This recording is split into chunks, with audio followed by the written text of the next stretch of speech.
This channel does not promote any violent, harmful, or illegal activities. All content provided by this channel is meant for an educational purpose only.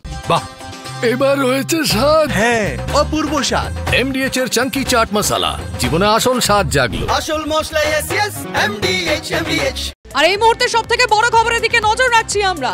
ঠিকাদারের দেহ উদ্ধার হয়েছে, কিন্তু কোথা থেকে দেহ উদ্ধার হয়েছে সেটাই জানাবো আপনাদের। প্রমাণ লোপাটে তাকে দেওয়ালে প্লাস্টার করে দেওয়া হয়েছে। এই মুহূর্তের অন্যতম বড় খবর আমরা জানতে পারছি, মালদার ঠিকাদারের দেহ উদ্ধার হয়েছে। অভিযুক্ত ঠিকাদারের হিসাব রক্ষক স্কুল শিক্ষকের স্ত্রী গ্রেফতার। কথা বলতে চাইবো রূপকের সঙ্গে। রূপক, ঠিক কি ঘটেছে, পুলিশ কি বলছে এখনো পর্যন্ত? দেখো, গত 8 মে এই পুকুরিয়ার মালদার পুকুরিয়ার যে ব্যবসায়ী এবং ঠিকাদার সাদ্দাম নাদাব, তিনি কিন্তু বিপদ ছিলেন। তারপর থেকে কিন্তু পুলিশ খোঁজখবর করছিল। অবশেষে আজ কিন্তু তপনের যে তপন থানার যেসব চন্দ্রপুর এলাকা রয়েছে সেই সব এলাকা থেকেই কিন্তু তার দেহ উদ্ধার হয়েছে। জানা গেছে এই এলাকার এক মহিলার বাড়ি থেকে কিন্তু দেহ উদ্ধার হয়েছে। সে সম্পর্কে ওই সাদ্দাম নাদাবের আত্মীয় বলে জানা গেছে। এবং তপন থানা পুলিশ সূত্রে জানা গেছে যে এই মহিলার সঙ্গে বিবাহ বহির্ভূত সম্পর্ক ছিল ওই ব্যবসায়ী, যার কারণে তাকে খুন হতে হয়েছে, এমনটাই কিন্তু প্রাথমিকভাবে জানা যাচ্ছে। এদিকে যেটা জানা যাচ্ছে, তপন এবং মালদা থানার পুলিশের পক্ষ থেকে কিন্তু আজকে ওই বাড়িতে অভিযান চালানো হয়। যেভাবে একটি বাংকার করে তার মধ্যে কিন্তু দেহটিকে কেটে লুকিয়ে রাখা হয়েছিল, বস্তাবন্দিতে রাখা হয়েছিল, কোনো রকম ভাবে যাতে গন্ধ না ছড়ায় তার জন্য কিন্তু পুরোটাই সিল করে প্লাস্টার করে দেওয়া হয়েছিল।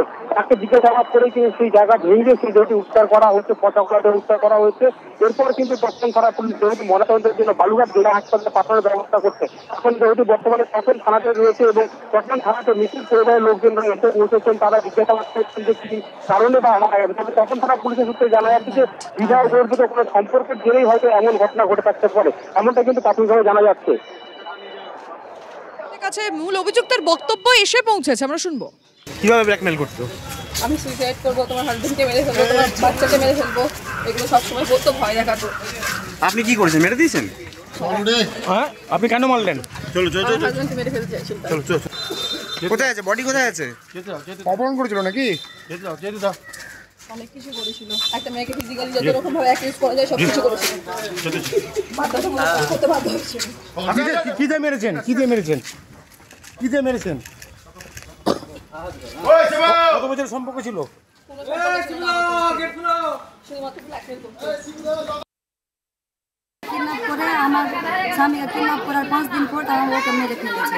ওদের নামে অভিযোগ কেন করলেন? ওরা আগে হুমকি করতে? অভিযোগ জানাচ্ছি কি ওদের নামে, ওদের 3 জনকে ফাঁসি হয়, ফাঁসি মৃত্যুর বদলে মৃত্যু দিবে। ওদের নামে অপহরণের কেসটা কেন করলেন? ওরা কি আগে হুমকি দিত আপনার স্বামীকে? আগে হুমকি দিয়েছিল, এই 50 লাখ টাকা রেখেছে, তুই নিজের বরকে খোঁজে বের করবি তো করে নে, তোর এই আমি চাইলে বের হয়ে যাবে। এরকম বলছে, আমি সব জানি, আমি বলবো না, বলেছে এরকম করে, আমি সব জানি, ওরাই স্বীকার করেছে ওই মেরেছে। আমার ভাই 18 তারিখে মিসিং হয়েছিল, কিডন্যাপ করে নিয়েছিল আমার ভাইকে। আমরা যার উপরে সন্দেহ করেছিলাম ওই পুলিশ থানায় কালকে স্বীকার করেছে কি আমি খুদে প্লাস্টার করে রেখে দিয়েছি। খুন করে দিয়েছে? হ্যাঁ, খুন করে দিয়েছে। 3-4 টুকরা করে আমার ভাইকে প্লাস্টার করে ভিতরে মাটির ভিতরে ঢেকে দিয়েছে। আমার ভাইয়ের অ্যাকাউন্টার ছিল, জমি ব্যবসা করছিল। ওই আমার ভাইয়ের সঙ্গে প্রায় 1-1.5 কোটি টাকার খেল আছে। ল্যাপটপের সব ডিলিট করে দিয়ে খাতা পত্র সব ছেড়ে দিয়েছে। 1.5 লাখ টাকা আমার ভাইয়ের ওর কাছে আছে, 1.5 কোটি টাকার মতো। আমি এই খবর নিয়ে কথা বলতে চাইবো। আমাদের অপর রিপোর্টার সুব্রতোষ রয়েছেন টেলিফোন লাইনে। সুব্রতোষ, এই ঘটনার সূত্রপাত কবে থেকে? হ্যালো সুব্রতোষ, শোনা যাচ্ছে আমার কথা?